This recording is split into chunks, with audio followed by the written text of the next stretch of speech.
Вітаю спадарства, гэта праграма Белсад Зум, Анастасія Русецкая, і сёння ў нашым выданні.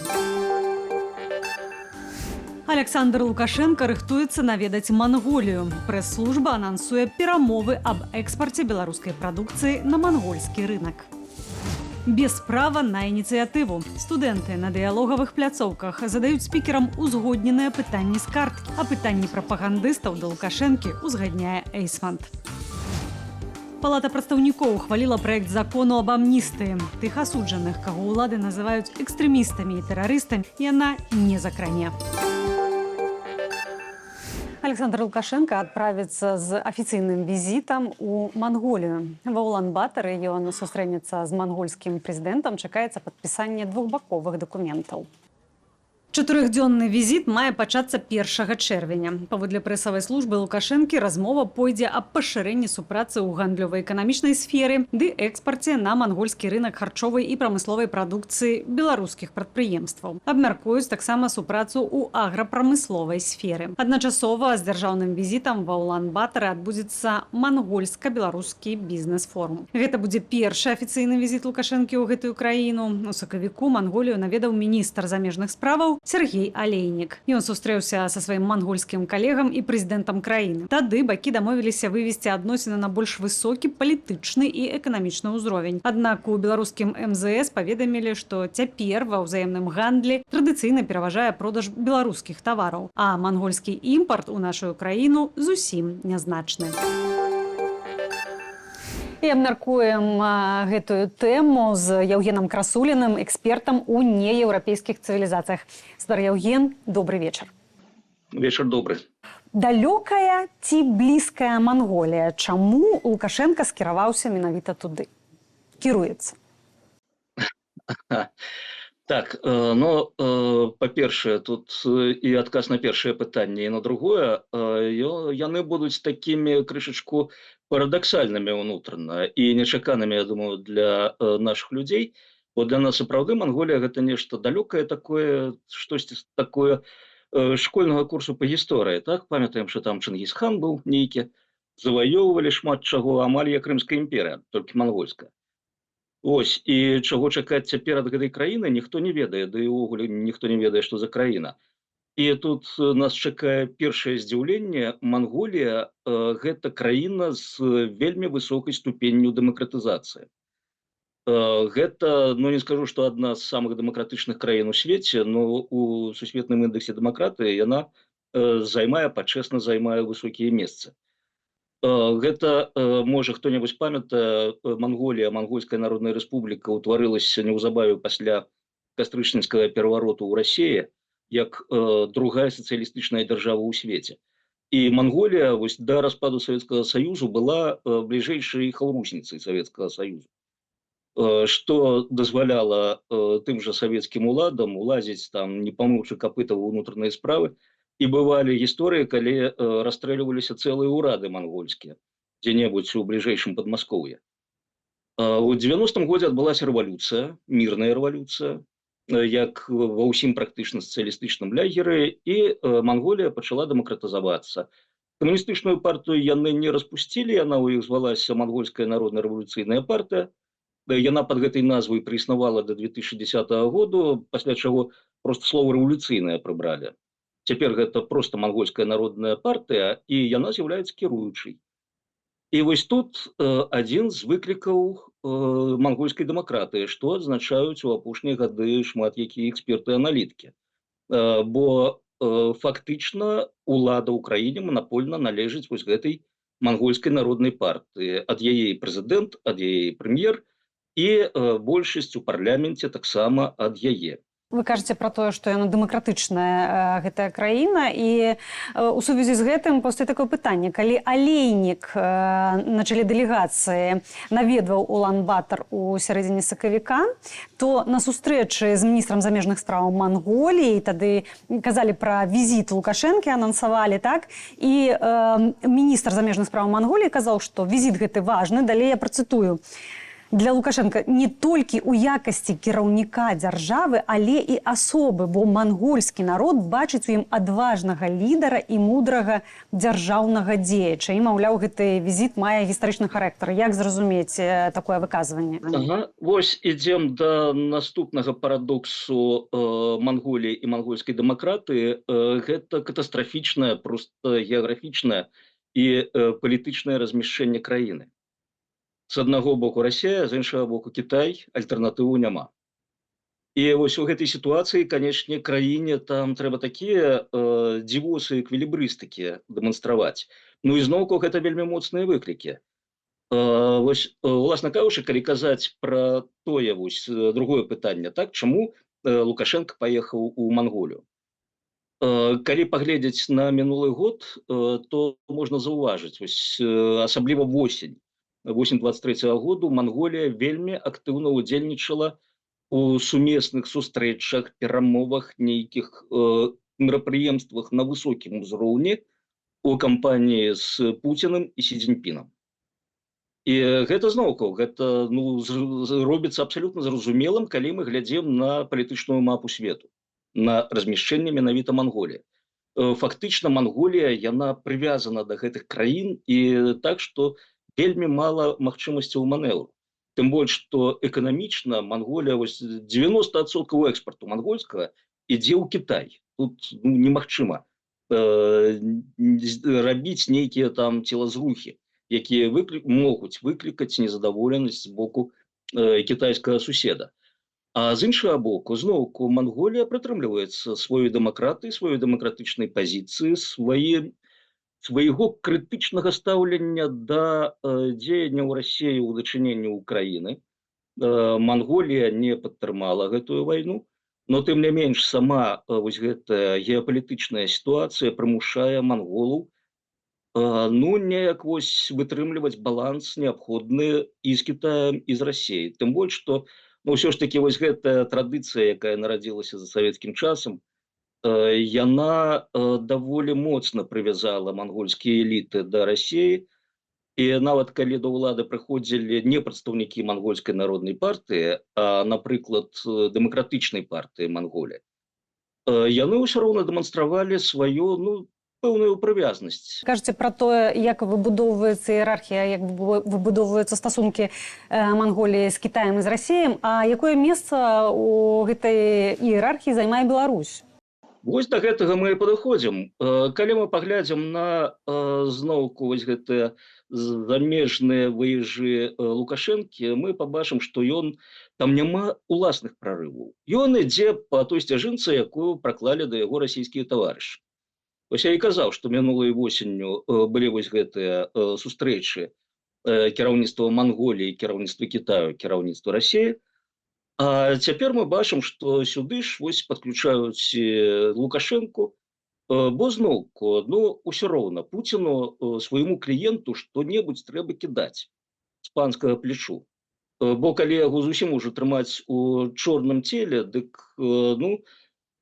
самому Лукашэнку будзе цяжка ўжо трымацца ў Беларусі. Яму ж трэба прадэманстраваць, што ён там вядзе актыўнае палітычнае жыццё, што ад яго нешта залежыць, што вось Ціханаўская, столькі не прыгадваем, вельмі шмат ездзіць, маса міжнародных візітаў, сустрэчаў і гэтак далей, на высачэзным узроўні, дык і ў мяне ж таксама ёсць. Таксама, глядзіце, вось палітык яшчэ актыўны і запатрабаваны. Вось, таму гэта такія вось крохі з гэтага самага барскага сталу, якія перападаюць, якія неабходныя для ўсё ж такі падтрымання пэўнага іміджу вось гэтага малодшага саюзніка. Паўстае таксама пытанне эканамічнае, што гэта можа быць за супраца, таму што менавіта эканоміку анансуе прэс-служба на першым месцы. І з таго, што мы ведаем, гэта экспарт у Манголію ў 2020 годзе, ён склаў $50 мільёнаў. Як можна гэта ацаніць і што з эканамічнага пункту гледжання Беларусь можа ад Манголіі атрымаць?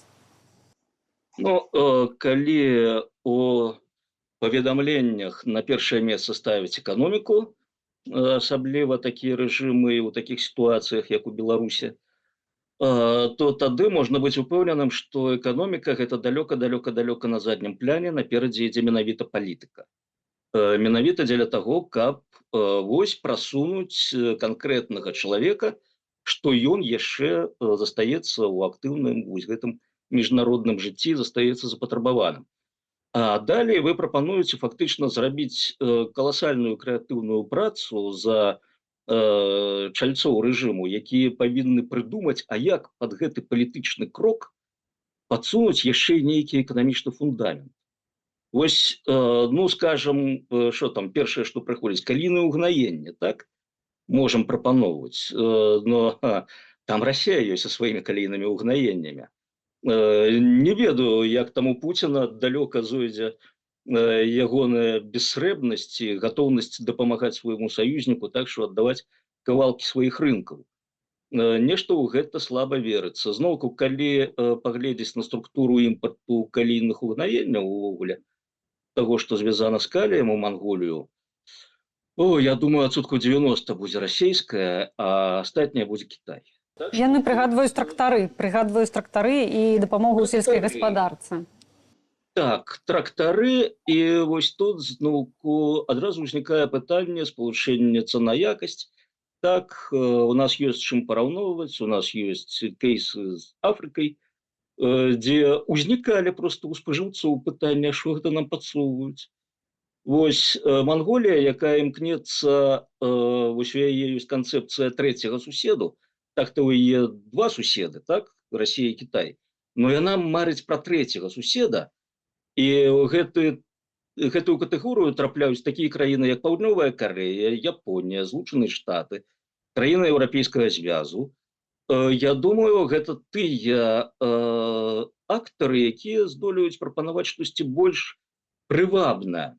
Но ўсё ж такі любоў да рэжыму Лукашэнкі ў манголаў не настолькі вялікая, каб ісці вось на такія, ну, карупцыйныя, просто скажем, схемы і навязваць сваім грамадзянам не надта якасныя тавары. А не надта якасна, і зноўку яны ж не са зла. Яны праз тое, што Беларусь цяпер адрэзана ад тэхналогіяў, ад камплектуючых і гэтак далей. І дэфіцыт працоўных рук. Дзякую за гэту размову. Гэта быў спадар Яўген Красулін, эксперт у нееўрапейскіх цывілізацыях.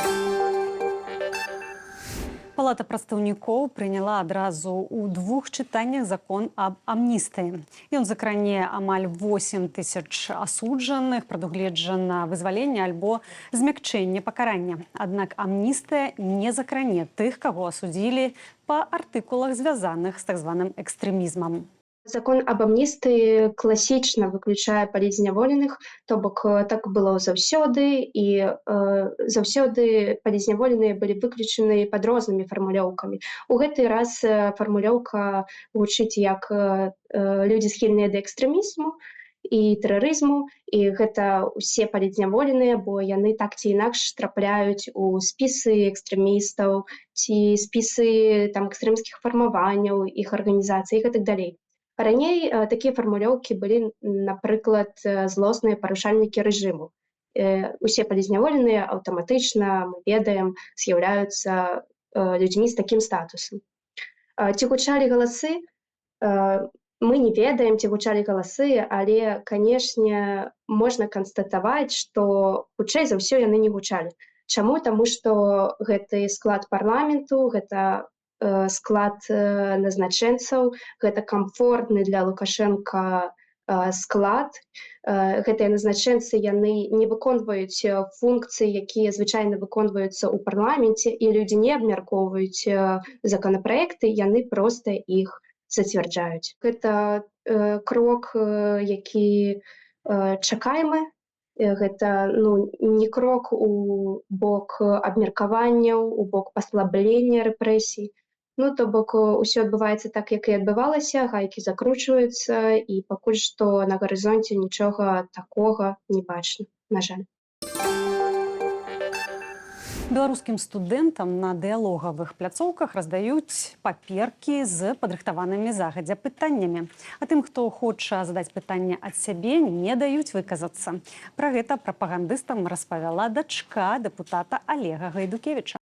Праз гэта Елизавета Гайдукевич нават перастала хадзіць на падобныя мерапрыемствы. Тое, што пытанне да спікераў, падрыхтаванае загадзя і іншымі людзьмі, не здзівіла ні бацьку дзяўчыны, ні арганізатарку такіх пляцовак. Дэлегатку УНС Анастасію Кісель. А вось самога Лукашэнку і вышэйшых службовых асобаў удзельнікі перадачы адразу выкрэслілі са спісу вінаватых. І абмяркуем гэтую тэму з Ірынай Сідорскай, медыаэксперткай, гендернай даследніцай і былой выкладчыцай БДУ. Добрый вечар. Добрый вечар. Маё першае пытанне да вас як да былой выкладчыцы БДУ. Вось гэтая сітуацыя, калі студэнты задаюць напісаныя ім загадзя пытанні, калі пачалі пазбаўляць голаса студэнтаў, ці гэта новая практыка, ці яна пачалася даўно? Ну, я думаю, что такая практика была давно, может, не ў таких буйных памерах, вось не настолькі паказальная, як яна стала зараз, але так, усё ж таки умешвацца ў тыя пытанні, якія студэнты могуць задаць, ну, ВНУ заўсёды гэтым займаліся. Можа, яшчэ раз у больш мяккай форме, можа, там пыталі ў студэнтаў, а пра што вы хочаце задаць пытанне? А вы ж разумееце, каб не пакрыўдзіць там наших гасцей альбо яшчэ каго-небудзь. Ну, усё ж таки, і альбо там падказывалі нейкія моманты. Такое як бы было, бо выкладчыкі, універсітэт, яны лічылі, што гэта яны адказныя за тыя пытанні, якія задаюць студэнты, таму умешваліся ў працэс. Але каб пытанні пісаліся загадзя, каб гэтыя пытанні раздаваліся студэнтам, альбо студэнтаў прымушалі задаваць нейкія пытанні, ну гэта, я думаю, адносна новая практыка і, напэўна, пасля 2020 году. Да чаго прывядзе вот такая практыка, калі фактычна грамадства адвучваюць думаць? Так, адвучваюць думаць, канешне, і наадварот прывучваюць быць такімі камфортнымі, такімі вось паслухмянымі і такімі, якія будуць падабацца начальству. Вось гэтая лаяльнасць, гэта ідэалагічная правільнасць, гэта сёння як быццам галоўная якасць, якая патрэбна, каб была ў моладзі. Ніякае там крытычнае мысленне, не ініцыятыва, не там набыццё ведаў і там прафесіяналізм, а менавіта вось гэтая лаяльнасць, ідэалагічная правільнасць, і каб наогул гэтыя людзі былі як бы прадказуемыя, каб яны рабілі тое, што менавіта ад іх чакаецца.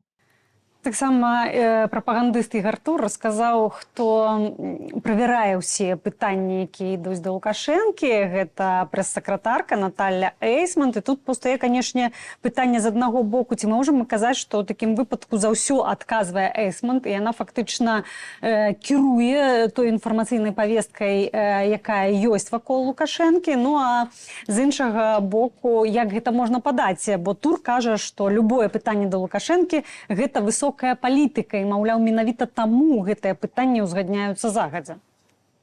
Ну, Тур тут відавочна маніпулюе грамадскай думкай. Усё можна заўсёды апраўдаць вось нейкімі высокімі матэрыямі, вось нацыянальнай бяспекай, там інтарэсамі дзяржавы, альбо што вось гэта высокая палітыка, у якой як быццам журналісты не разбіраюцца, гэта відавочна маніпуляцыі. Я разумею, што заўсёды журналісты задавалі і задаюць нязручныя пытанні.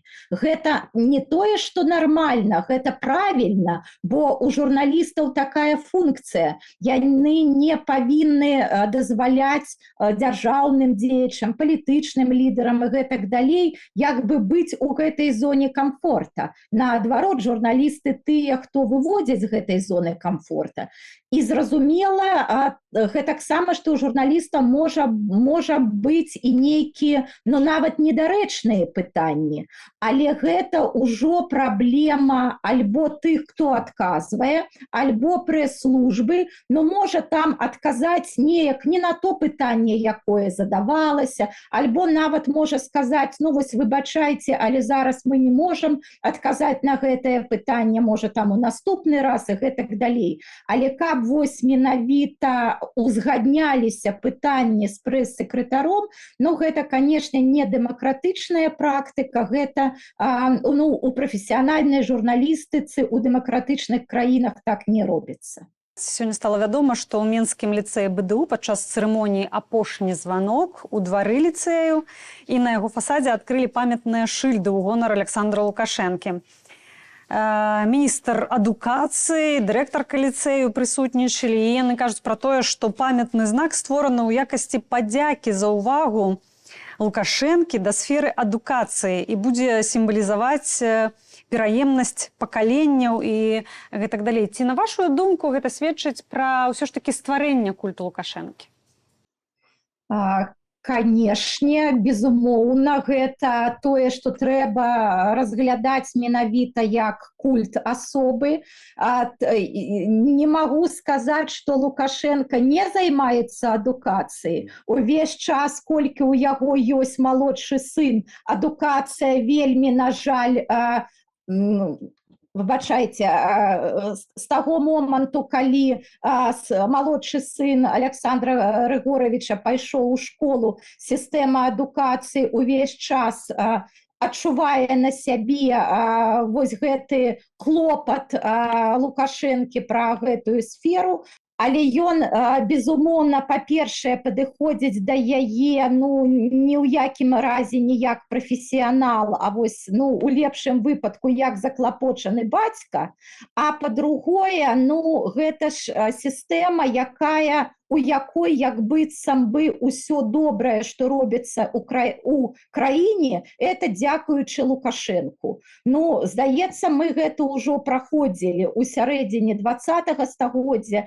і разумеем, што на самой справе ніякая складаная сістэма, такая як дзяржава, не можа развівацца дзякуючы аднаму чалавеку. І для чаго вось менавіта моладзі, і у тым ліку такой больш адукаванай, таленавітай моладзі, якая вывучаецца ў ліцэі БГУ, нават не закладваць такія ідэі ў галаву, яны не павераць, а вось менавіта гаварыць тое, што на самой справе не існуе, і тое, у што гэтая моладзь не верыць. Дзякую за гэтую размову. Ірына Сідорская, медыаэкспертка, гендерная даследчыца і былая выкладчыца БДУ была з намі на сувязі. Паўторная падача на польскую нацыянальную візу падаражэе. Гэтак, калі вам адмовілі ў нацыянальнай візе тыпу Д, вам пры другой спробе давядзецца заплаціць 135 еўра замест 80. Змяненні набудуць моц 1 чэрвеня. Іншая падзея Беларусі і свету ў нашым аглядзе. Чарговы удар па расійскім вайсковым флоце ў акупаваным Крыме. Паводле папярэдніх звестак, уначы былі знішчаны 2 хуткасныя транспартна-дэсантныя катары «Тунец». Відэа спецаперацыі апублікавала ГУР Украіны. Для падрыву катараў выкарыстоўвалі ударныя марскія дроны. Украінскія тэлеграм-каналы паведамілі таксама пра моцныя выбухі ў Кірчы. На некалькі гадзінаў быў прыпынены рух на Крымскім мосце. Літва забараніла імпарт амаль 3000 тавараў беларускай і расійскай вытворчасці. Пад забарону трапілі 24 групы прадукцыі, сярод якіх мяса, рыба, малочныя прадукты, яйкі, мёд, гародніна, садавіна, кава, тытунь ды іншыя прадукты. Пастанова набудзе моц 3 чэрвеня. Беларусы арганізавалі патруль на літоўска-беларускай мяжы. На пераходзе Беняконе-Шальчыненкай нашыя суграмадзяне перапісалі ўсю чаргу ды заблакавалі дарогу кантэйнерамі для смецця, каб прапускаць толькі тыя аўты, што ёсць у спісе. Паводле актывістаў, тым, хто спрабаваў прарвацца па-за чаргою, рэзалі апоны.